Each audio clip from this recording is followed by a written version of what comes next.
Hello నమస్తే, నేను Ashok. Welcome to ప్రజా చైతన్యం. జీవీ రెడ్డి రాజీనామా ఇప్పుడు ఏపీ రాజకీయాల్లో సంచలనంగా మారింది. జీవీ రెడ్డి రాజీనామా తర్వాత టీడీపీ నేతలందరూ కూడా ఒక్కొక్కరు బయటకు వచ్చి తమ భావాలను వ్యక్తపరుస్తూ వస్తున్నారు. అధికారులు సరిగా మాట వినట్లేదు, కనీసం ఎమ్మెల్యే మినిస్టర్ స్థాయిలో కూడా ఎవరు చెప్పినా కూడా అధికారులు వినే పరిస్థితి లేదంటూ కూడా మాట్లాడుతూ వస్తున్నారు. అయితే ఇక్కడ అనూహ్యంగా జగన్మోహన్ రెడ్డిని టార్గెట్ చేస్తూ జగన్మోహన్ రెడ్డిని ఈ విషయంలోకి ఇంప్లిమెంట్ చేస్తూ ఇంకా అధికారులు జగన్మోహన్ రెడ్డి వాసన పోలేదు, జగన్మోహన్ రెడ్డి చెప్పినట్టే నడుస్తున్నారని చెప్పేసి టీడీపీ పార్టీ అధికారంలోకి వచ్చిన తర్వాత 9 నెలలు అయిపోయినా కూడా ఇలాంటి వ్యాఖ్యలు చేస్తున్నారు. ఇక మరోవైపు జగన్మోహన్ రెడ్డి నిన్న అసెంబ్లీ సమావేశాలకు హాజరయ్యారు. ప్రతిపక్ష హోదా ఇస్తే మళ్ళీ అసెంబ్లీ సమావేశాలకు వస్తాను, లేకపోతే అసెంబ్లీ సమావేశాలకు రాను అంటూ కూడా ఆయన కరాఖండిగా తేల్చి చెప్పారు. ఏపీ తాజా రాజకీయాల మీద ఈరోజు ఇంటర్వ్యూలో మాట్లాడడం. ఇంటర్వ్యూలో నాతో పాటు పార్టిసిపేట్ చేస్తున్నారు అనలిస్ట్ పురుషోత్తం రెడ్డి గారు. పురుషోత్తం రెడ్డి గారు నమస్తే. నమస్తే అశోక్ గారు. ముందుగా జీవీ రెడ్డి ఈ ఎపిసోడ్ని చూస్తున్నప్పుడు ఎందుకు ఇంత అనూహ్యంగా ఒక కీలక వ్యక్తి, దట్టు కార్పొరేషన్ చైర్మన్కి సంబంధించిన వ్యక్తి రాజీనామా చేయాల్సి వచ్చింది? అంటే ఇది రాజకీయంగా ఉన్నటువంటి ఇబ్బందులా, లేదంటే అధికారుల మీద తోసేసి అధికారుల మీద వాళ్ళ మీద బురద జల్లేస్తే అయిపోతుంది అనుకోవచ్చా? అంటే జీవీ రెడ్డి గారు కొంత తొందరపడ్డారు అనిపిస్తుంది. ఉమ్, తను మాట్లాడే విషయాలు కానీ అడుగులు కానీ ప్రాక్టికాలిటీస్కి సంబంధం లేకుండా మాట్లాడుతున్నారు. ఓకే. రెండోది, మీడియాలో జరిగే డిబేట్లే సర్వస్వం కాదు. ఉమ్, కొన్ని మీడియా డిబేట్స్ లో మనం ఏం మాట్లాడుతున్నాం అవన్నీ ఇంప్లిమెంటేషన్ కావాలంటే ఉమ్, సాధ్యం కాదు. ఇప్పుడు జీవీ రెడ్డి చుట్టూ మీరు ప్రస్తావించినట్టు ఒక చర్చ నడుస్తుంది. జీవీ రెడ్డి నికార్సుగా నిలబడ్డాడు ఉమ్, కాబట్టి జీవీ రెడ్డికి మనం అండగా ఉండాలి. ముఖ్యంగా సోషల్ మీడియాలో ఇవి వస్తా ఉంది. ఉమ్, సోషల్ మీడియా యాక్టివ్గా ఉండేవాళ్ళు వాళ్ళు జీవిరెడ్డి పట్ల అభిమానాన్ని చూపడం తప్పులేదు, తెలుగుదేశం పార్టీ పట్ల ప్రేమ ఉండడం తప్పులేదు, జగన్మోహన్ రెడ్డి గారిని విమర్శించడం కూడా తప్పులేదు. కానీ అంతర్లీనంగా వ్యక్తం అవుతుంటే వాడిని ఎందుకు కొట్టలేదు, ఇంకా వీడిని ఎందుకు కొట్టలేదు, ఇంకా ఆ అధికారిని ఎందుకు కొట్టలేదు, ఈ అసహన ధోరణి మంచిది కాదు. ఉమ్, జీవీ రెడ్డికి మద్దతు ఇవ్వడం, లేదా తిరిగి ఆ పార్టీలో ఇముడ్చుకోవడం, లేదా జీవీ రెడ్డి చెప్తున్నటువంటి అంశాలు ఏదైనా అధికారులు తప్పు చేస్తుంటే వారిపైన చర్య తీసుకోవడం తప్పులేదు. ఉమ్, దానికోసం ప్రయత్నించవచ్చు. కానీ ఆ ప్రయత్నంలో అంతర్లీనంగా సమస్య లేదు. ఇక్కడ సమస్య ఏమిటి చెప్పరు. కానీ వాడిని ఎందుకు కొట్టలేదు, ఈయన ఎందుకు కొట్టలేదు, ఆ అధికారిని ఎందుకు కొట్టలేదు, ఈ అధికారిని ఎందుకు కొట్టలేదు, ఇదే ఒక అసహనంతో కూడుకునే చర్చ నడుస్తాం. ఉమ్, ఈ అసహనంతో కూడుకున్నటువంటి డిబేటు, అసహనంతో కూడుకున్నటువంటి పోలరైజేషన్ అల్టిమేట్ గా తెలుగుదేశానికి నష్టం. ఓకే. ఈరోజు ఈ మొత్తం పోలరైజేషన్ ఏం చేస్తున్నారు? జీవీ రెడ్డి మంచి పని చేశాడు, చంద్రబాబు నాయుడు గారు సరిగా అర్థం చేసుకోవట్లేదు. ఉమ్, ఒక హద్దు దాటి ఏం చెప్తున్నారు? చంద్రబాబు గారు ప్రతిపక్షం అప్పుడు ఏమో మాట్లాడతాడు, కానీ చంద్రబాబు ఆయన తనయుడు అధికారులకు వచ్చిన తర్వాత ఏమీ చేయట్లేదు. ఉమ్, ఏమి చేయట్లేదు అంటే వాడిని కొట్టలేదు, ఈయన కొట్టలేదు, వాడిని కొట్టలేదు. ఓకే. ఇది ప్రధానంగా చేస్తున్నారు. కాబట్టి చంద్రబాబు గారు తప్పు. నిజానికి ఉమ్, జీవీ రెడ్డి విషయంలో చంద్రబాబు గారు ఏ తప్పు చేయలేదు. ఓకే. నేను చంద్రబాబు గారు నిజంగా చాలా మంది ఏమంటారు, చంద్రబాబు గారు పిలిచి మందలించాడని, అవును. దాని కారణంగా రాజీనామా చేశాను కొంతమంది అంటున్నారు. ఉమ్, నిజంగా మందలించి ఉండి ఉంటే అది ఆహ్వానించదగ్గ పరిణామం. ఓకే. ఎందుకంటున్నానంటే, ఉమ్, ఇప్పుడు ఉదాహరణకు జీవీ రెడ్డి గారిని ఎందుకు మందలించుంటాడంటే ఉమ్, ఆ ఐఏఎస్ ఆఫీసర్ల పట్ల వాడిన పదజాలం, ఓకే. ప్రెస్ అవును. కాన్ఫరెన్స్, ఇది చాలా అభ్యంతరకరము. ఉమ్, ఇప్పుడు రెండు మార్గాలు ఉన్నాయి అశోక్ గారు. ఒకటి, ఆయన నాన్ కోఆపరేటివ్ అనుకున్నాం ఉమ్, చైర్మన్ కి, ఉమ్, చంద్రబాబు నాయుడు గారితో మాట్లాడి ఆయన్ని ట్రాన్స్ఫర్ చేయించవచ్చు. ఆయన స్వభావమే అదైతే అసలు ఏ పోస్ట్ ఇవ్వకుండా జిఏడిలో చాలా మంది ఐఏఎస్ ఇవ్వలేదు కదా, ఉమ్, పక్కన పెట్టచ్చు, అవును. అది చేయించవచ్చు. ఒకవేళ నిజంగా లీగల్ గానే తప్పు చేస్తున్నప్పుడు అయితే యాక్షన్ తీసుకోవచ్చు. ఉమ్, ఇందుకు చంద్రబాబు నాయుడు గారు చెప్పారు, వాళ్ళు వినలేదంటే అల్టిమేట్ చంద్రబాబే కదా సుప్రీము. ఇప్పుడు నాకు ఒక భావయస్సు ఉంటే అందరినీ సమన్వయం చేయాల్సిన బాధ్యత ముఖ్యమంత్రిది. ఉమ్, ఎవరికి వాళ్ళు దీన్ని చంద్రబాబు గారు ఒప్పుకోలేదు అనుకో, కొంత వెయిట్ చేయాలి, ఉమ్, సహనం లేకపోతే ఇంటికి పోవాలి. కానీ ఈ రెండు మార్గాలు వదిలేసి ప్రెస్ మీట్ పెట్టి ఉమ్, పాకిస్తాను, తీవ్రవాదులు, మిలిటరీ ఇవన్నీ మాట్లాడేసి ఒక ఐఏఎస్ ఆఫీసర్ పైన దీనికి ఎవరు ఇప్పుడు ఐఏఎస్ లో అడగరా చంద్రబాబు నాయుడు గారిని? ఈ విధంగా మాట్లాడితే, ఈ విధంగా పదజాలాలు వాడితే మేము పనిచేయలేము. ఐఏఎస్ లో ఒక ఐక్యత ఉంటుంది, ఒక ఆల్ ఇండియా సర్వీస్ అధికారికి ఉంటుంది. వాళ్ళు ఖచ్చితంగా చంద్రబాబు గారు చెప్తే ప్రభుత్వానికి నెగిటివ్ అవుతుంది. ఇక్కడ ఇక్కడ అధికారులు ఇక్కడ పాయింట్ ఏంటంటే ఇప్పుడు చంద్రబాబు నాయుడు గారు మాట్లాడలేదు, ఎమ్మెల్యేలు కార్పొరేషన్ చైర్మన్లు మాట్లాడలేదు. మీడియాలో మాట్లాడేటువంటి విమర్శలు కావచ్చు, లేదంటే మీడియాలో వాళ్ళు చేసేటువంటి వ్యాఖ్యలు చాలా పెద్ద ఎత్తున వస్తున్నాయి. అది ఎంత దారుణంగా ఉన్నాయంటే డైరెక్ట్గా వీళ్ళే ఉసిగొలుపుతున్నట్టు అనిపిస్తుంది అక్కడ. ఒక రకంగా జీవీ రెడ్డి కొంత మీడియాకి కారణంగా నష్టపోయాడా రాజకీయంగా అనిపిస్తుంది. ఏ మీడియా కారణంగా రాజకీయంగా తను ఎదిగాడో ఉమ్, అదే మీడియా కారణంగానే నష్టపోయాడా అనిపిస్తుంది ఈ మొత్తం ఎపిసోడ్ లో. ఇప్పుడు ఓకే. జీవీ రెడ్డి నోటీస్ ఇవ్వడం, ఇంకా దాని మీద 2 రోజులు డిబేట్స్, జీవీ రెడ్డి పవర్ఫుల్ గా చేసినాడు. ఉమ్, ఇక తెలుగుదేశంలో ఏమంటారు, భలే చేశాడు అంటారు. ఉమ్, ఆయన తిట్టాడు ఐఏఎస్ ఆఫీసర్ ని, రాజద్రోహ అని, భలే చేశాడు తిట్టేసినారు, అయిపోయింది. దీన్ని ఇంప్లిమెంట్ చేయాల్సిన చంద్రబాబు గారికి తెలుస్తుంది ఆ నొప్పి. ఉమ్, కటి సదరు మీడియాకి ఏం తెలుస్తుంది? దాని మీడియా జీవీ రెడ్డి ఉన్నాడు, మీడియా చెప్పింది నిజం అనుకున్నాడు. ఉమ్, కాబట్టి ఇది ఏంటి దారి తీస్తుంది? రేపు పరిపాలన చేయాలి కదా. ఇప్పుడు ఐఏఎస్లు ఇంతమంది ఉంటారు, ఐపీఎస్ ఉంటారు, అందరికి నువ్వు ముద్ర వేస్తే ఊరి దగ్గర పని చేయించుకుంటావు అంటున్నా. ఉమ్, పని చేయాలి కదా. ఇప్పుడు అవును. ఏమవుతుంది, ఒక అంచనా ప్రకారం రాష్ట్రంలో దాదాపు సిఐ కేడర్ వరకు 100 మందికి పోస్టింగ్ లేవట. ఉహుం, 100 మందికి విఆర్లో పెట్టినారట ఉమ్, సిఐ స్థాయిలో. ఉమ్, డిఎస్పీలు ఏఎస్పీల స్థాయిలో 40 మంది 30 మంది అంటున్నారు, లెక్కలు చెప్తున్నారు. ఉమ్, ఇప్పుడు అంటే అర్థం ఏంటి, వీళ్ళందరికీ వైసీపీ ముద్ర వేసి పడేస్తున్నారు. ఉమ్, నువ్వు వాళ్ళు 6 నెలలు చూస్తారు, సంవత్సరం చూస్తారు, ఆల్రెడీ వేసారు వైసీపీ ముద్ర, మనం వైసీపీ అనుకుందాం, రేపు జగన్ గారు వస్తే మంచి ప్లేస్ ఇస్తాడు అని చెప్పి వాళ్ళు అట్ట వెళ్ళిపోయి ఆడుండే వాళ్ళు ఇట్ట వెళ్ళిపోయినారంటే సగానికి సగం వ్యవస్థ భ్రష్టు పడుతుంది. ఓకే. సగానికి సగం మంది ఆఫీసర్స్ ప్రభుత్వానికి వ్యతిరేకంగా మారిపోతే ప్రభుత్వం నడవదు. ఉమ్, చాలా మంది ఏమనుకుంటారంటే ఎండి ఫైబర్ నెట్ ఆయన కోపం ఉంటే ఏం చేస్తాడు, ఆయనకి కాదు ఇంకొక డిపార్ట్మెంట్ లో సీరియస్ గా అలిగేషన్ ఉన్నాడు, వాడు ఈయన మేనేజ్ చేస్తాడు. ఉమ్, అనుబంధాలు ఉంటాయి కదా. ఖచ్చితంగా. కాబట్టి ఉమ్, ఐఏఎస్ ఆఫీసుల్లో గణనీయమైన సంఖ్యలో మీరు వైసీపీ ముద్ర వేసేసి పేర్లు పెట్టి తిడుతున్నారు. పలానా ఐఏఎస్ ఆఫీస్ తెరవేయండి, పలానా ఐపీఎస్ తెరవేయండి. యాడికి తెరవేయాలి? ఉమ్, పాయింట్ అది. యాక్షన్ తీసుకోవచ్చు చట్టపరంగా, కానీ తెరవేసేది మీ ఇష్టమా? నామినేటెడ్ పోస్టులు అయితే నా ఇష్టం తీసేస్తా, నా ఇష్టం పెట్టుకుంటా. ఉమ్, ఐఏఎస్ ఆఫీసులో ఐపీఎస్ లో నా ఇష్టం పెట్టుకుంటే ఇంక పరిపాలన జరిగినట్టే. కాబట్టి చంద్రబాబు గారు ఏం తొందరపడలేదు, జీవీ రెడ్డి గారు కొంత తొందరపడ్డాడు. సమయంలో పాటించుకోవడానికి సమస్య వచ్చింది. జీవీ రెడ్డి చుట్టూ నడుస్తూ సోషల్ మీడియాలో మద్దతు ఇస్తున్న వాళ్ళు జీవీ రెడ్డికి మద్దతు ఇవ్వడం తప్పులేదు, చంద్రబాబు గారికి సలహా ఇవ్వడం తప్పులేదు. కానీ వాళ్ళు వ్యక్తం చేసిన కోరికలు మాత్రం ఆ పార్టీకి అంత మంచిది కాదు. ప్రైమరీ దశ దాన్ని కంట్రోల్ చేయకపోతే ఇంకా రేపు అదే చేస్తారు. ఎవరికి నచ్చకపోతే ఇంకా సోషల్ మీడియాలో పెట్టి వాడిని తిట్టడమే. ఇప్పుడు చివరకు మన డిబేట్లు నచ్చలేదు అనుకో, అశోక్ని ఎప్పుడు కొడతారు అంటారు, ఒక పోస్ట్ పెడతాడు. రేపు తెల్లారితో కేసు పెట్టకపోతే ఇంకా ఏం చేస్తాడు ఎస్ఐ అంటారు. ఇంక అయినట్టే, ఇంకా డిపార్ట్మెంట్ ప్రభుత్వం పనిచేసినట్టే. కాబట్టి ఈ తరహా చైతన్యం, ఈ తరహా అతి ఉత్సాహాన్ని కానీ తెలుగుదేశం పార్టీ కంట్రోల్ చేయకపోతే ఖచ్చితంగా తెలుగుదేశం డ్యామేజ్ అవుతుంది. బహుశా ఆ కంట్రోల్లో మొదట అడిగే జీవీ రెడ్డి విషయం తీసుకుంటాడు చంద్రబాబు అని అనుకుంటున్నాను. అదే ఈ స్టాండ్ కరెక్ట్ అనుకుంటున్నారా? జీవీ రెడ్డి స్టాండ్ తీసుకోవడం చంద్రబాబు నాయుడు గారి నిర్ణయం కరెక్ట్ అనుకుంటున్నారా? ఇంకో పాయింట్ ఏంటంటే ఇక్కడ ప్రభుత్వం కంటే కూడా మీడియా ఎక్కువ రుద్దుతుంది అనిపించుకోవచ్చుగా దీనికి సంబంధించి. నాట్ ఓన్లీ దిస్, ఎప్పుడైనా స్టార్టింగ్ నుంచి మనం కూటమి సర్కార్ అధికారంలోకి వచ్చిన దగ్గర నుంచి చూసుకుంటే పోలీసులకు సంబంధించి, ముఖ్యంగా వ్యవస్థలకు సంబంధించి వాళ్ళు చేస్తున్నటువంటి వ్యాఖ్యలు, వాళ్ళు చేస్తున్నటువంటి కామెంట్సే ఇప్పుడు టీడీపీకి నష్టం చేకూర్చే అవకాశంలా కనిపిస్తున్నాయా? ఇప్పుడు మీడియా పని ఏంటి? ఇప్పుడు మీరు ఒక జర్నలిస్ట్ గా క్వశ్చన్ రెండు వైపులు అడగచ్చు. మీకంటూ కొన్ని ఇంట్రెస్ట్ కూడా ఉండొచ్చు, మనుషులు కాబట్టి ఉంటాయి. కానీ డిబేట్ ని ఇంట్రెస్ట్ గా మార్చేసి ఇప్పుడు తెలుగుదేశం పార్టీకి సంబంధించిన వాళ్ళు కూర్చొని పెట్టుకొని మీరేం బాగా పని చేయట్లేదని మీడియా విలేకరు అడుగుతారు. మీ పని అది. ఇప్పుడు ప్రభుత్వం బాగా పనిచేది అడగండి. ఉదాహరణకు తెలుగుదేశం పార్టీ నాయకుడు మీ దగ్గరకు వచ్చాడు ఇంటర్వ్యూకి, ఈ హామీ ఇచ్చారు ఏమైంది, ఆ హామీ ఇచ్చారు ఏమైంది అని అడగడం వరకు మీకు కరెక్టే జర్నలిస్ట్ గా. ఆ అధికారిని అప్పుడు ఏదో అంటా ఉన్నా కదా, ఇంకా ఎందుకు తెలియదు, వాడిని ఎందుకు కొడతానన్నావు కదా, ఎందుకు కొట్టలేదు, ఇది మీడియా అడగచ్చా ఈ ప్రశ్న?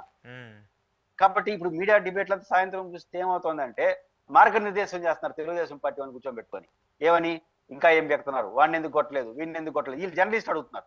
వాళ్ళు అట్ట పనులు చేస్తారు, చేయదంటారా బాబు అని చెప్పాలి జర్నలిస్ట్ గా. మీరు ఇది మంచిది కాదని చెప్పాలి. చివరి ప్రతినిధులు మళ్ళీ పిలవరేమో రేపని వాళ్ళు చెప్పినంత ఇంకోటేసిపోతున్నారు.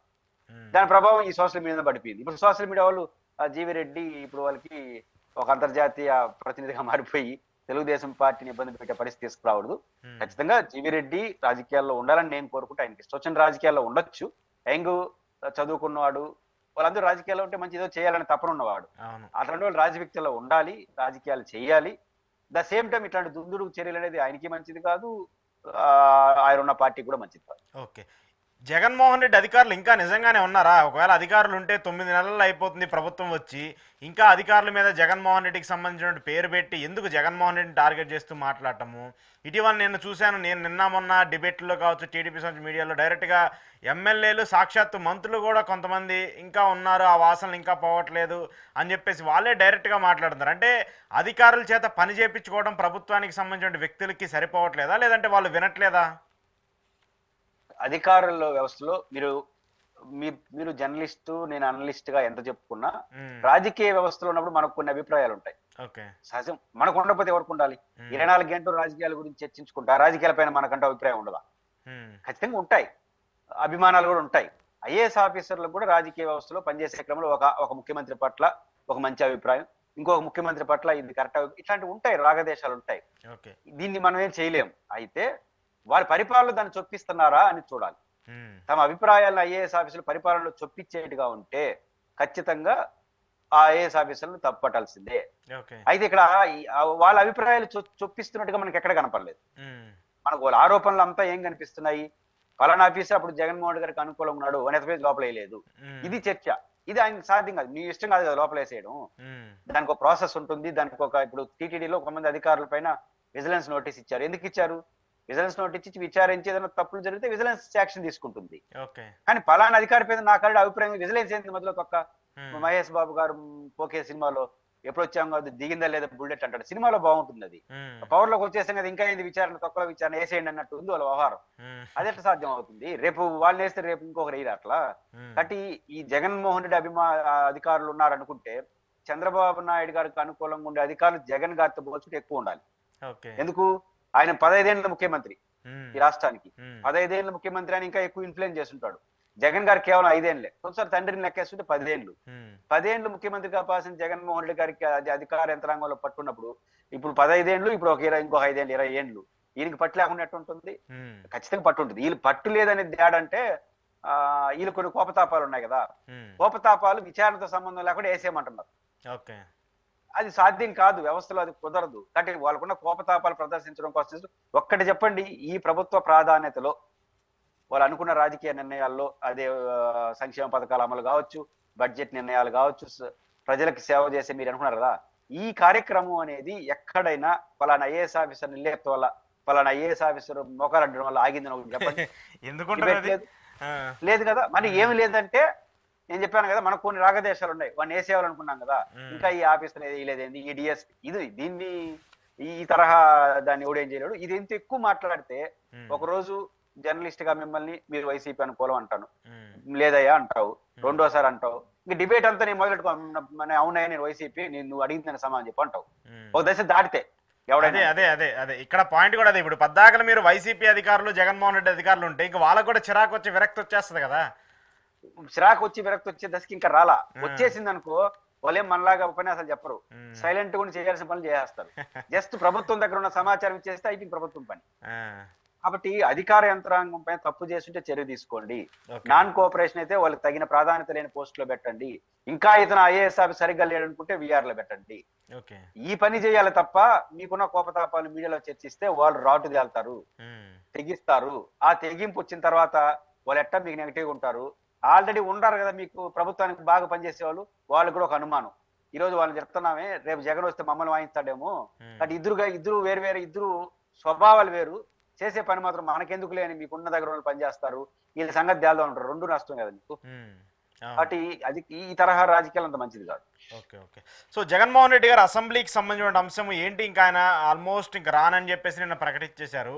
నిన్నైతే అటెండెన్స్ కోసం అంటారా, లేదంటే భయపడి వెళ్ళారని చెప్పేసి టీడీపీ వాళ్ళు అంటారా, ఇవన్నీ ఉన్నా కూడా నిన్న వెళ్ళారు, ఒక 11 నిమిషాలు ఉన్నారు, బయటకు వచ్చేశారు. ఈ పరిణామాలన్నీ చూస్తున్నప్పుడు జగన్మోహన్ రెడ్డి తీసుకున్నటువంటి నిర్ణయం పైన ఒక డిఫరెంట్ మాడ్యూల్స్లో వర్షన్స్ వినిపిస్తున్నాయి. ఏం చెప్తారు మీరు దీనికి సంబంధించి?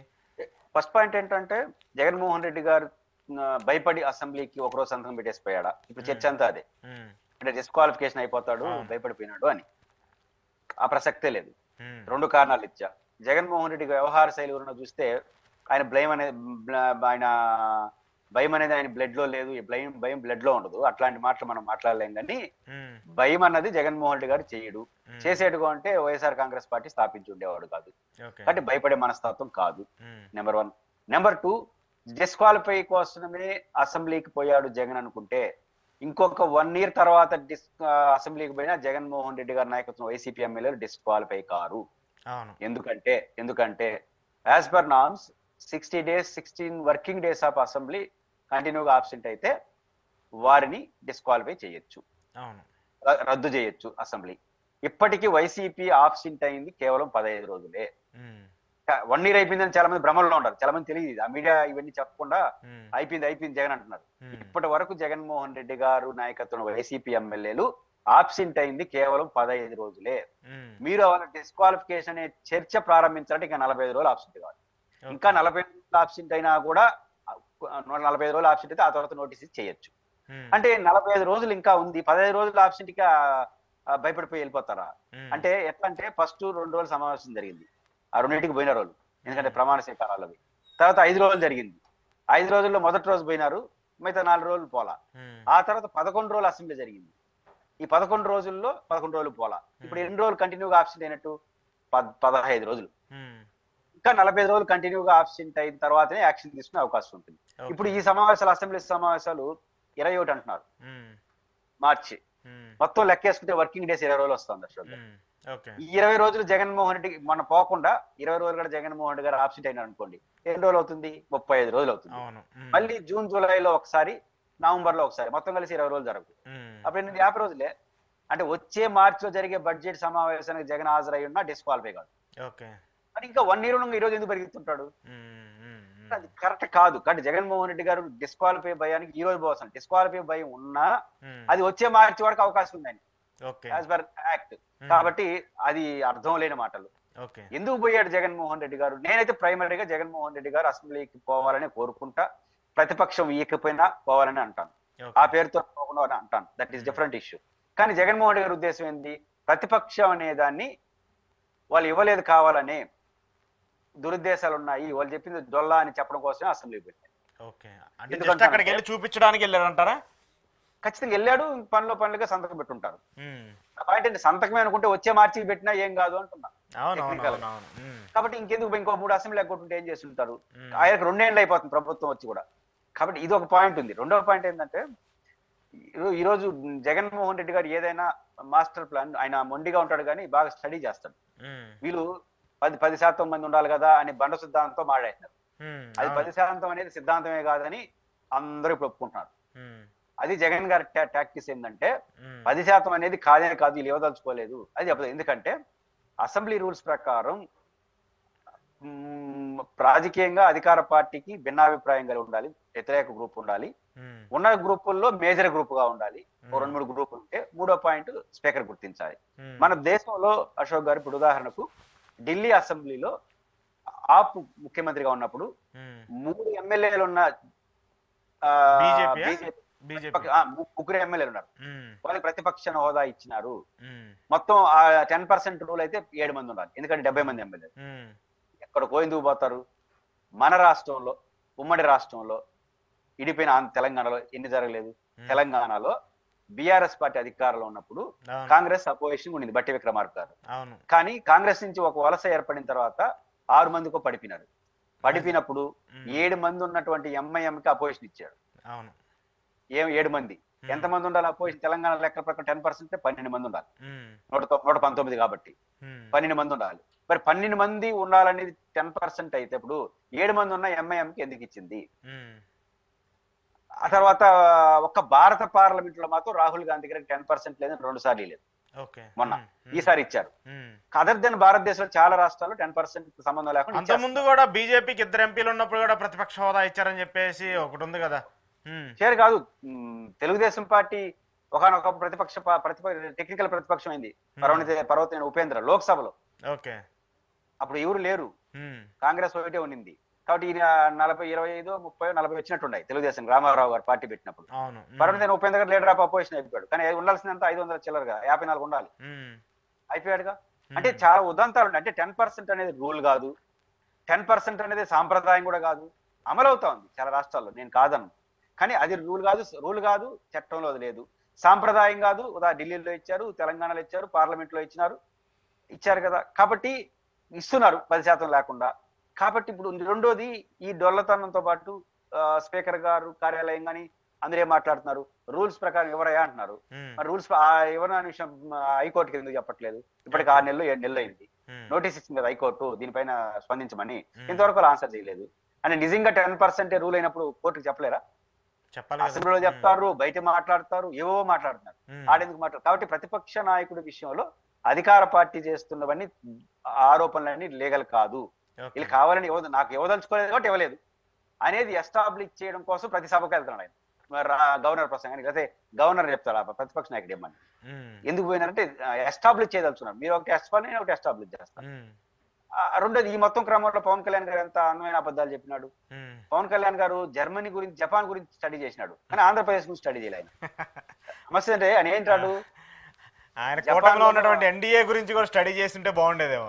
ఇప్పుడు జర్మనీకి గో అంటాడు జగన్ ని, ఆడుందంట, ఆడెక్కడ 10% లేదు, సాంప్రదాయం లేదు. రెండో సంబంధం లేని దామాస పద్ధతి అంటాడు. 21 మంది నాకీ లేదంటాడు. రూల్ ప్రకారం అసెంబ్లీ రూల్స్ ఏం చెప్తాయంటే నేను ముందు చెప్పినట్టు అధికార పార్టీకి వ్యతిరేకంగా ఉండాలి రాజకీయంగా. మీరు అధికార పార్టీలో భాగస్వామి నేను 21 మంది ఉన్నారు కదా అంటాడు. ఏంది నాకు అర్థం కాదు. అప్పుడు ఆయన ప్రతిపక్షంగా రావాలి, అప్పుడు కూటమి నుంచి విడిపోవాలి. రావాలంటే విడిపోతే ఇస్తారండి, విడిపోతే ఇస్తారు. విడిపోతే కూడా 21 మంది ఆయనతో ఉండాలి కదా. 21 మందిలో 10 మంది పోతే అంతే కదా, మళ్ళీ 17 మంది మొదలకు వస్తుంది. కాబట్టి ఆయన ఏదో రెండోది జర్మనీలో లాజిక్ గానీ ఆంధ్రప్రదేశ్ అమలైతే ఏం జరుగుతుందో తెలుసా అశోక్ గారు? ఆంధ్రప్రదేశ్ లో తెలుగుదేశానికి కనీసం 30 సీట్లు పోతాయి, అవునా? జనసేనకి సగం పడిపోతాయి, బీజేపీకి 2-3 మిగులుతాయి. ఆయన చెప్పాడు దామాస అని. దామాస అంటే అర్థం ఏంటంటే అభ్యర్థులు ఉండరు, మొత్తం పోలైన ఓట్లు పర్సంటేజ్ ఎంత తీసుకుంటారు. దామాస అంటే అది, దాని దీనికి చెప్తున్నాడు ఆయన. అది కానీ అమలు అయితే జగన్ ప్రేయర్ లీడర్ అయిపోతాడేమో కదా అప్పుడు. కాదు, జగన్మోహన్ రెడ్డికి 40% ఎంత 40, దాదాపు 20, దాదాపు 70 సీట్లు వచ్చేస్తాయి జగన్ కి ఆంధ్రప్రదేశ్ లో.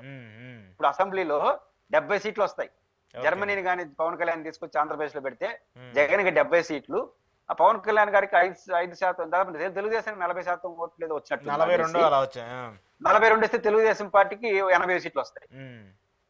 పవన్ కళ్యాణ్ గారికి ఏదో 10 లోపల వచ్చినట్టున్నాయి కాబట్టి ఆయనకి దాదాపు 17-15 వస్తాయి. బీజేపీలకు 2% కాబట్టి 4 సీట్లు వస్తాయి. ఇమ్మని చెప్పండి, కూటమితో మాట్లాడుకొని దామాసా పెట్టి 70 వస్తే ఆటోమేటిక్ గా ప్రతిపక్షం వస్తారు. ఈ లాజిక్ తెలియదేమో పవన్ కళ్యాణ్ గారికి, అందుకనే ఆయన మాట అంటారు. ఏదో అర్థం పద్ధలేని ఆర్గ్యుమెంట్లు అవన్నీ Pawan Kalyan argument correct. So ఇది okay, Pawan Kalyan arguments okay, ఇవన్నీ కరెక్ట్ కాదు. అసెంబ్లీకి సంబంధించి నిన్న ఆయన సమావేశమైన తర్వాత కూడా చాలా కీలకంగా కొన్ని ప్రకటనలు చేస్తూ వచ్చారు. పార్టీకి సంబంధించి, ప్రభుత్వానికి సంబంధించి మనం అసెంబ్లీకి మాత్రమే వెళ్ళట్లేదు, మిగతా అంశాలకు సంబంధించి, మిగతా సమస్యలకు సంబంధించి గట్టిగా మాట్లాడాలన్నారు. ఈరోజు మండలిలో కూడా మనం చూస్తూ వచ్చాము, బొత్స నేతృత్వంలో వైసీపీ చాలా గట్టిగా మాట్లాడుతూ వస్తుంది. నిన్న ఏదైతే గవర్నర్ చేత అన్ని అబద్ధాలు చదివించారు, అప్పులకు సంబంధించి కావచ్చు, పథకాలకు సంబంధించి కావచ్చు, అన్ని అబద్ధాలు చదివించారని చెప్పేసి వైసీపీ చాలా పెద్ద ఎత్తున పోరాటం చేస్తూ వస్తుంది ఈ అంశానికి సంబంధించి. శాసన మండలి 2 రకాలుగా వైఎస్ఆర్ కాంగ్రెస్ పార్టీకి అసర్ట్, 2 రకాలుగా అసర్ట్. మొదటి అసర్ట్ ఏంటంటే అది అధికార పార్టీ చేసే తప్పులన్నీ ఎస్టాబ్లిష్ చేయొచ్చు. ఎందుకంటే అక్కడ ప్రధాన ప్రతిపక్షం వాళ్ళే, ఒక రకంగా చెప్పాలంటే మంత్రులు కూర్చోపోతే వాళ్ళకి మెజారిటీ లేదు. శాసన మండలిలో మంత్రులంతా పోయి కూర్చోపోతే అధికార పార్టీకి ఇబ్బంది పడుతుంది, అంత ఎక్కువ వాళ్ళు ఉన్నారు. కాబట్టి శాసన మండలి ఒక రకంగా వాళ్ళ అజమాయిషి ఉంది కాబట్టి ప్రభుత్వం నుంచి మాక్సిమం లాభటాన్ని ప్రతిపన్న లాభట్టచ్చు. ఇది ఒక లాభం. రెండో లాభం జగన్ గారి లాజిక్ కి బలం చేకూరుస్తుంది. శాసన మండలిలో మేము ఎందుకు అంత బాగున్నామంటే మాకు ప్రతిపక్ష హోదా ఉంది కాబట్టి అంటాడు. ఇక్కడ ఆంధ్రప్రదేశ్ అసెంబ్లీలో కూడా మేము అట్లా మాట్లాడాలంటే, ఆ రకంగా మాకు టైం ఇవ్వాలంటే మాకు కూడా లీగల్ యాక్సెప్టెన్స్ వచ్చేస్తే ప్రతిపక్షం ఉంటే మాకు కూడా వస్తుంది కదా. శాసన మండలిలాగా మేము ఇక్కడ మాట్లాడాలంటే మాకు ప్రతిపక్ష హోదా అట్లా మాట్లాడతారు. ఆ రకంగా 2 లాజిక్లుగా ఉంటారు. ఖచ్చితంగా శాసన మండలిలో ఒక అర్థవంతమైన చర్చ నడుస్తుంది. ప్రభుత్వం కూడా చాలా శ్రమ పడతా ఉంది. బొత్స సత్యనారాయణ నాయకత్వంలో మన కళ్యాణి గారు ఇట్లాంటి వాళ్ళు యంగర్స్ అయినా చాలా బాగా మాట్లాడుతున్నారు. ఖచ్చితంగా శాసన మండలిలో వైఎస్ఆర్ కాంగ్రెస్ పార్టీ శాసనసభలో లోటు ఆడదీరుస్తా ఉంటారు. జరిగే చర్చ జరిగిపోతా ఉంటుంది. ఇంకా జగన్మోహన్ రెడ్డి గారు మీరు అన్నట్టు ప్రెస్ మీట్లు పెడతారు రేపటి నుంచి. ఆయన ప్రెస్ మీట్ కూడా బాగా అసెంబ్లీని ఎంతమంది జనం చూస్తున్నారు, జగన్మోహన్ రెడ్డి గారు ప్రెస్ మీట్ అట్లే చూస్తున్నారు. చర్చ నడుస్తూనే ఉంటుంది. ఖచ్చితంగా పోరాటాల విషయంలో ఏదో కొత్త ఏం కదా, ఆల్రెడీ 2 పోరాటాలు చేశారు. వైసీపీ మిర్చి యార్డు సమస్య అవన్నీ బాగానే టేకప్ చేసింది కదా. ఖచ్చితంగా శాసన మండలిలో చర్చ జరిగినప్పుడే జగన్ గారు ప్రతిపక్షం అంటాడు, మిగతా ఎనిమిది శాసనం పట్టించుకోడు, ఆయన పార్టీ ప్రజల్లోకి వెళ్తాడు కాబట్టి వారికి పెద్ద ఇబ్బంది ఏమి ఉండదు. Okay okay. సో కంక్లూడ్ చేస్తూ బీజేపీ సుబ్రహ్మణ్య స్వామి ఆయన ఎప్పుడూ కూడా కూటమికి సంబంధించిన అంశాల మీద చాలా పెద్ద ఎత్తున మాట్లాడుతుంటారు. ఇటీవల లడ్డూకు సంబంధించిన వ్యవహారం మీద కూడా ప్రభుత్వంలో ఉన్నటువంటి అధికారుల మీద చంద్రబాబు నాయుడు పైన ఆయన చేసినటువంటి వ్యాఖ్యలు కావచ్చు, ఆ తర్వాత కోర్టులో కేసు వేయడం కావచ్చు, ఇప్పుడు జరుగుతున్నటువంటి అలాగే మొన్న కార్పొరేషన్ సంబంధించిన ఎన్నికలకు సంబంధించిన జరిగినటువంటి అవకతవకల మీద, లేదంటే కిడ్నాప్లు అంటారా అవన్నీ అంటారు, వాటికి సంబంధించిన మీద కూడా ఆయన చాలా డిశ్చార్జ్ పిటిషన్లను వేస్తూ వచ్చారు. కొన్ని కోర్టులో కూడా నడుస్తూ ఉన్నాయి. ఏంటి ఆయన పోరాటం ఏంటి, ఎలా జరుగుతుంది, తిరుమల లడ్డు వ్యవహారానికి సంబంధించి ఏంటి రిజల్ట్ అసలు? తిరుమల లడ్డు విషయాల్లో సిబిఐ విచారణ జరుగుతుంది. సుబ్రహ్మణ్యం స్వామి గారు చేసింది అది ముగిసిన అధ్యాయం అనే ప్రస్తావన తీసుకొచ్చారు. దాంట్లో ఒక బాధ్యతాయుతమైన అంశం ఉంది, ఒక కంక్లూడింగ్ గా ఆయన చెప్తున్నాడు. కోర్టు చెప్పలేదు కానీ ఆయన చెప్తున్నాడు. ఆయన దృష్టిలో ముగిసిన అధ్యాయం 2 రకాలు. ఫస్ట్ పాయింట్ ఏంటంటే ఇది ఇట్లాంటి సున్నితమైన విషయాలు ఎక్కువ మాట్లాడకూడదు అనేది ఒకటి కనిపిస్తుంది. అది చాలా రెస్పాన్సిబిలిటీ పర్సన్ చేయాల్సిన పని. ఆయన ఇంకో మాట, నిజమైన భక్తులు ఎవరు కూడా ఇట్లాంటి సాహసాలు చేయరని కూడా చెప్పాడు. కాబట్టి ఇట్లాంటి ఆరోపణలు రాకుండా కఠినమైన చర్యలు తీసుకోవాల్సిన అవసరం ఉంది. కోర్టు ఆ వైపుగా అడుగులు వేస్తున్నట్టు కనబడుతుంది. ఓకే. కాబట్టి కోర్టులో ఇంకా విచారణ పూర్తయిన తర్వాత వాళ్ళు విచారణ తీసుకుంటారు. ఖచ్చితంగా నాకు తెలిసి వాడు చెప్పిందే జరుగుతుంది. ఎందుకంటే సబ్జెక్ట్ ఏంటంటే అక్కడ చేసిన అలిగేషన్స్ కి అక్కడ జరుగుతున్న ఆడ ఉన్న వాస్తవాలకి భిన్నంగా ఉన్నాయి కాబట్టి ఆ లడ్డు విషయంలో వారు చెప్పిన తర్వాత అది మంచిది కూడా. ఒక ముగిసిపోయిన అధ్యాయంగా చేసి అందరూ బాధ్యతాయుతంగా ఉంటే బాగుంటుంది, లేకపోతే అన్నెసరీ కాంప్లికేషన్స్ వస్తాయి. ఆ విషయంలో ఆ నెయ్యి కల్తీ అయిందా లేదా, ఆ నెయ్యి కల్తీ అయిన లడ్డుల్లో వాడారా లేదా, ఆ లడ్లు టెస్ట్ చేసామా లేదా, చేర్చినప్పుడు చాలా పరిమితులు ఉన్నాయి. కాబట్టి ఖచ్చితంగా సుబ్రహ్మణ్యం స్వామి గారు చెప్పినట్టు అది త్వరగా ముగిసిపోయిన అధ్యాయం అయితే బాగుంటుంది. ఖచ్చితంగా అది ఎవరైతే మాట్లాడారో వాళ్ళని ఇప్పటికైనా ఆత్మ పరిశీలన చేసుకోవాలనేది మనకు అనిపిస్తుంది సుబ్రహ్మణ్య స్వామి గారికి సంబంధించి. రెండోది వారు వేసిన పిటిషన్ ప్రధానమైంది తిరుపతి ఉప మేయర్ ఎన్నికలో జరిగినటువంటి అలజడి. ఇప్పటికే డాక్టర్ గురుమూర్తి గారు తిరుపతి ఉప మేయర్ ఎన్నికల్లో తెలుగుదేశం పార్టీకి చాలా సవాళ్లు వస్తున్నాయి. అశోక్ గారు, తిరుపతి ఉప మేయర్ ఎన్నికల్లో అనవసరంగా వాళ్ళు దాన్ని కొని తెచ్చుకున్నారు. ఎందుకంటే మొత్తం సభ్యుల్లో ఒకరే తెలుగుదేశం పార్టీ వాళ్ళు. ఉప మేయర్ అన్నా మున్సిపల్ వైస్ చైర్మన్ అన్నా అసలు ఏ హోదాలు ఉండవు, పేరే మాత్రం. ఎందుకంటే మేయర్ సీన్ లో ఉంటే ఉప mayor just like corporator. Mayor లేదా మున్సిపల్ చైర్మన్ లేనప్పుడు వయసుకి కానీ ఉప మేయర్కి కానీ ఛాన్స్ ఉంటుంది ఆ పని చేయడానికి. అది లేనప్పుడు దానికి పెద్ద ప్రాధాన్యత లేదు. ప్రాధాన్యత లేని దానికోసం ఇంత రాద్ధాంతం చేసుకున్నారు, నష్టం వస్తుంది. ఇది ఫస్ట్ పాయింట్. రెండోది, ఇప్పుడు ముగ్గురు పోరాటం చేస్తున్నారు. ఒకటి డాక్టర్ గురుమూర్తి గారు ఎంపీ తిరుపతి, వ్యక్తిగతంగా పార్లమెంట్ సభ్యుడిగా ఆయన ఖచ్చితంగా ఎన్హెచ్ఆర్సీకి ఇచ్చారు. లోక్సభలో కూడా ఆయన మూవ్ చేశాడు, మాట్లాడుతున్నాడు. ఇంకొక ఆయన పరంగా హక్కులు వైపు వెళ్ళేట్టుగా ఉన్నాడు. అది కూడా చాలా ప్రమాదం అవుతుంది, నోటీసులు వస్తాయి. రెండు, ఇప్పుడు సుబ్రహ్మణ్యం స్వామి గారు హైకోర్టులో పిటిషన్ వేశాడు. మూడు, doctor Shirisha mayor Tirupati president mayor, ఆమె కూడా కౌన్సిల్లోనే రైజ్ చేసింది. ఎవరైతే ఇన్సబార్డినేట్ గా బిహేవ్ చేశారో అధికారులపైన చర్య తీసుకోవాల్సిందే అని ఆమె పట్టుబట్టారు. అది కూడా ఆ విచారణ జరుగుతుంది. ఆ రకంగా వీళ్ళు ముగ్గురు చేసిన ప్రయత్నాల వల్ల ఖచ్చితంగా ప్రభుత్వం చాలా ప్రశ్నకు సమాధానం చెప్పాల్సి వస్తుంది. అనవసరంగా అవసరం లేనటువంటి, తెలుగుదేశానికి రాజకీయం కూడా పెద్ద ఉపయోగం లేనటువంటి ఉప మేయర్ కోసం ఇంత రాద్ధాంతం చేసుకుంటే ప్రజాస్వామ్యానికి నష్టం చేసిన పార్టీగా తెలుగుదేశం కాదు, లాభమేం లేదు మీకు. ఇంకొక పైపించి ఇంకెంతకాలం ఉందంటే 1 year. 1 year లో అయిపోతుంది. మళ్ళీ కొత్తగా మీరు ఫ్రెష్ గా ఎలక్షన్ పెట్టి బ్రహ్మాండం గెలుచుకోవచ్చు. ఇంత అవకాశాలు ఉంటే ఎందుకు తప్పులు చేస్తున్నారు, ఆ పార్టీ ఆత్మపరిశీలన చేసుకోవాలి. ఖచ్చితంగా ఈ 3 పిటిషన్ల వల్ల అధికారులు ఇబ్బంది పడతారు. ఇప్పుడు ఈ 3 పిటిషన్లు ఏమవుతాయి, ఇప్పుడు డాక్టర్ శిరీష గారు చెప్పినటువంటి ఆర్గ్యుమెంట్ ఏమవుతుంది, ఆ సంబంధిత ఉద్యోగస్తుడు ఖచ్చితంగా రిటర్న్ సమాధానం చెప్పాల్సిందే. డెఫినెట్ గా రేపు ఎన్హెచ్ఆర్సీ ఇచ్చినటువంటి నోటీస్ కి ఉన్నతాధికారి వస్తాడు, విచారణ జరపాల్సిందే. ఇప్పుడు సుబ్రహ్మణ్యం సార్ పిటిషన్ చేశాడు, 12వ తేదీ కోర్టుకు హాజరు కావాల్సిందే. ఇవన్నీ అధికారులకి ఎంత ఇరిటేషన్, పొలిటికల్ డెసిషన్ ఎడబడి తీసుకోవడానికి అధికారులకి ఇట్లా ఎక్కువ ఒత్తిడి చేస్తే రేపు భవిష్యత్తు అధికార పార్టీ చెప్పే మాట కూడా వింటారు. మనకెందుకు పంచాయతీ, రేపు గొడవ వచ్చినప్పుడు మన ఎత్తుకు వస్తుంది అని చెప్పే పరిస్థితి వెళ్ళిపోతుంది. కాబట్టి తిరుపతి ఉప ఎన్నికల దృష్టిలో పెట్టుకొని అవసరం లేని, మీకు రాజకీయంగా కూడా ఉపయోగపడని, పైపెచ్చు మీకు రాజకీయంగా నష్టం వచ్చే ఈ అవిశ్వాసాల పట్ల ఒకవేళ వాళ్ళు ఇష్టపూర్వకంగా పార్టీ మారాలనుకుని మీ దగ్గరకు వచ్చేస్తే దాన్ని మనం ఏం చేయలేం, గుడ్. అది కూడా చేయకూడదు. ఎందుకు చేయకూడదు, మీ పార్టీ తరఫున గెలవాలి. నిజానికి విప్పు కానీ కరెక్ట్ గా జారీ చేసి ఎలక్షన్ కమిషన్ సీరియస్ పట్టుకుని ఎందుకు రద్దయిపోతుంది సభ్యత్వాలు. అంటే మళ్ళీ ఏమైనా ఎలక్షన్స్ జరిగే అవకాశం ఏమైనా ఉంటుందా, అంటే దీనికి సంబంధించి ఇట్లా విప్పు జారీ చేస్తుంటే రికార్డ్ అయింటే డిస్క్వాలిఫై అవుతారు. అయితే ఇవన్నీ జరగడానికి 2-3 నెలలు పడుతుంది టైం. వాళ్ళు నోటీసులు ఇవ్వాలి, వాళ్ళు సమాధానం చెప్పాలి, వాళ్ళు మళ్ళీ అప్పీల్కి పోవచ్చు, ఒక 5-6 నెలలు పడుతుంది. మళ్ళీ 5 నెలల్లో మొత్తం కాలం 5 ఏళ్ల కాలం అయిపోతుంది. కాబట్టి ఈ డిస్క్వాలిఫై అయితే ఇక్కడ ఎన్నికలు ఇప్పటికిప్పుడు జరుగుతాయని నేను అనుకోను. కానీ బట్ ప్రభుత్వానికి ఎంత హెడేక్. ఇప్పుడు తిరుపతి ఉప మేయర్ ఎన్నికల్లో తీసుకున్న నిర్ణయం వల్ల ఆ బస్సులో పోవడం, దాడి చేయడం, తీసుకొని పోవడం, ఆ కిడ్నాప్ ఏమైనా పర్ఫెక్ట్ గా చేశారా, ఈ పదం వాడకూడదు. పర్ఫెక్ట్ గా చేసినారా అంటే వాళ్ళని తీసుకెళ్లి వాళ్ళతో వీడియో తీయించి మళ్ళీ వాళ్ళ దగ్గర ఓటు వేయించుకొని కనీసం 5 నిమిషాలు కావాలి మళ్ళీ వచ్చి కరుణాకర్ రెడ్డి దగ్గర వాళ్ళు సాష్టాంగ నమస్కారం అని చెప్పి ఏమంటారు దీని అన్నిటిని. ఎంత నష్టం పార్టీకి, తెలుగుదేశం పార్టీకి. కాబట్టి తిరుపతి అనుభవాలు దృష్టిలో పెట్టుకొని మీరు మీ పార్టీకి ఇష్టపూర్వకంగా వస్తే ఇష్టపూర్వకంగా చేర్చుకోండి, కానీ అధికారం ఉందని బలప్రయోగం చేస్తే అది మీకు ఖచ్చితంగా నష్టం వస్తుంది.